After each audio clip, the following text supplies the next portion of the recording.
What's up, everybody? I'm Michael Allen, and this is the Movie Minute. This episode on the Movie Minute, we're talking about DreamWorks' next installment in the Kung Fu Panda series, Kung Fu Panda 4, directed by Mike Mitchell and Stephanie Shrine. So let's jump on in.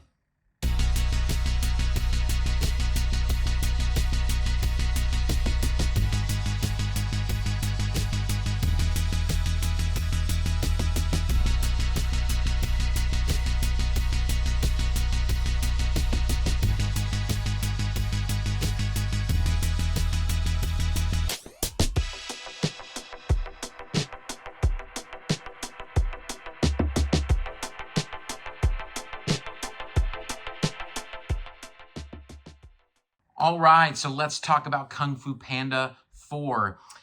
This is obviously the fourth film in the series, and this has been a fun series. I really enjoy the Kung Fu Pandas fairly significantly. I will say I think they've progressively gotten worse over time. Some people may disagree, but I mean, I just thought one was such a classic, and it's just incredible. And so I've still enjoyed them, though, as we've moved further into the process of this kind of cash cow, as you will, for DreamWorks. So Kung Fu Panda 4 is a very interesting story and interesting premise because you have Po, who's played by Jack Black, and he's been the Dragon Warrior, right, for several movies, and he kind of has this identity, and that's who he is. He is the Dragon Warrior.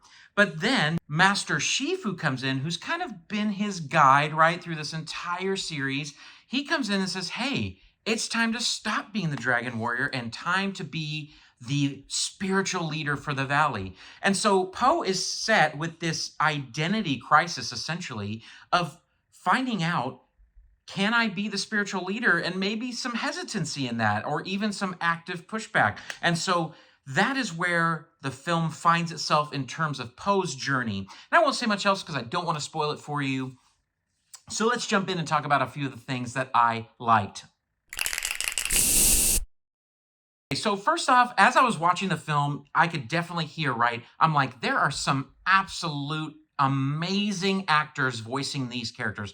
Obviously, Jack Black is incredible. He's the best part of the movie. He's always been the best part of the Kung Fu Panda movies. He's just so funny. He's so good with how he delivers his lines that you wondered if they wrote it or not, which you can write really good dialogue.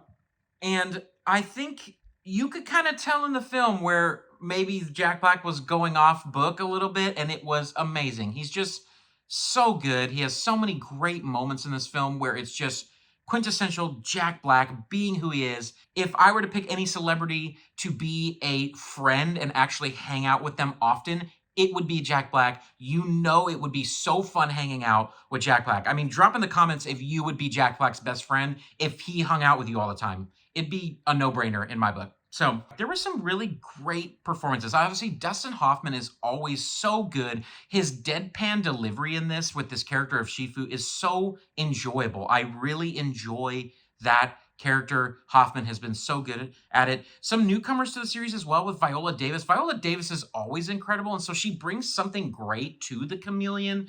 And then, Bryan Cranston playing Lee as Po's dad is just so good. There's something so great hearing Cranston deliver these kind of one-liners and these interesting kind of little mini monologues in the film. And so all of that is really, really strong.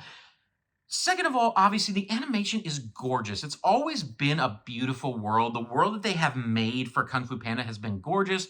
It does not shy away here. It actually enhances. It's just absolutely beautiful. The animation is beautiful as well. I really enjoyed the cinematography as well, like the camera placement and the movement and all the stuff going on. It really captures the Kung Fu feel. So let's jump in and talk about a couple of things that I didn't like. This film was so odd to me in terms of like the things I didn't like because there wasn't a lot of things that like stood out glaring. But one main thing with this film that was weird is it felt a little bland.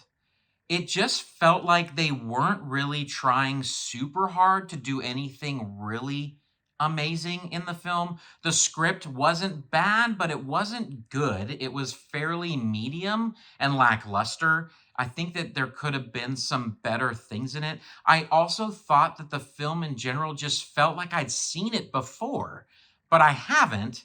And so it's kind of like it felt like other animation stories that are presented. And that made me a little bit sad because it's like you always want to see something great. And there were some interesting things with the premise of this idea of who Poe was and who he is supposed to be.